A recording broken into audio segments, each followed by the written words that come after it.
The battle. All is peaceful.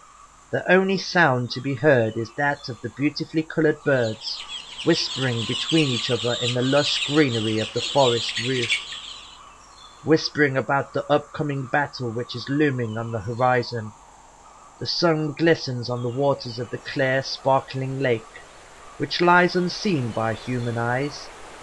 But then the tranquillity is lost, as the peace is now disturbed by a crackling noise, the ground crackling as it is trodden beneath heavy metallic feet, slowly getting closer and closer. The birds fly away with a sudden shriek, leaving a trail of feathers and unsettled autumn leaves to softly float down from the trees and settle upon the ground below. In an open area of the forest, both sides meet, assembling in lines at either end of the clearing, two colossal masses of metal, shining under the bright sun's glare. One side the invading force hoping to cruelly capture the land and riches of their counterparts, and the other side gallantly trying to defend their homeland from their tyrannical opposers. Both sides try to look more menacing than the other, but as both sides stand grunting with puffs of white steam pouring out of the holes in their rusty iron helmets, a ray of hope appears. For the defenders at least, salvation arrives in the form of a mysterious golden figure who towers above all on his magnificent steed.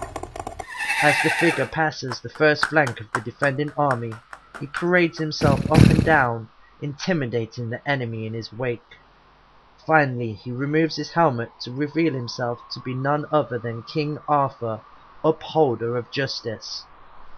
This act of splendor is not enough, as both sides find themselves charging into battle with their weapons poised and ready. The first blow is struck, and then another, until soon a whole flurry of blows are exchanged between the bitter enemies.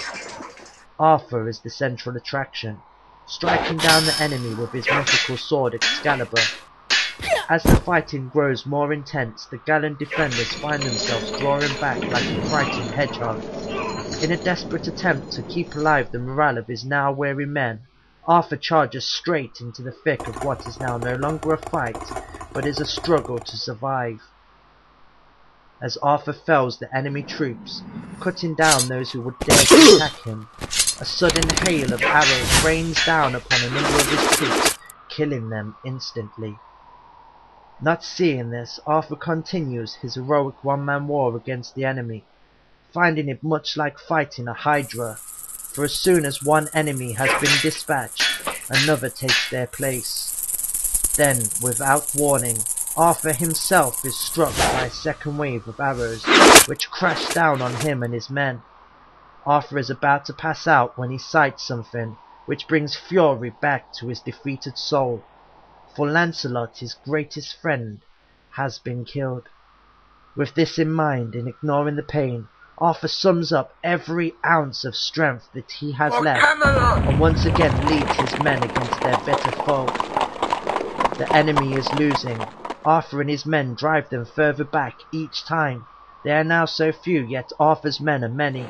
Eventually the defenders drive the enemy back against the cliff, and like menacing jaws they devour them flank by flank.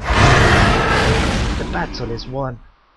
But as some celebrate the victory, and others mourn for the dead, tragedy occurs, as Arthur falls from his horse and crashes to the ground like a heavy rock. As his concerned men rush to his side, he realizes that sudden death is inevitable. The men reach him, and another of his close friends, Sir Gawain, lifts his dying body. Arthur asks one last favour of his friend, which is to die with as least pain as possible. Handing Excalibur to Gawain, Arthur nods towards his friend to signal that the time has come. As Gawain lifts Excalibur above his head, Arthur closes his eyes for the last time, and awaits the imminence of death. Then Gawain, with tears streaming from his eyes, strikes the fatal blow. Arthur is dead. Every soldier stops dead in their tracks, and is silent, until the only sound to be heard is that of the wind flustering in between the grand oak trees.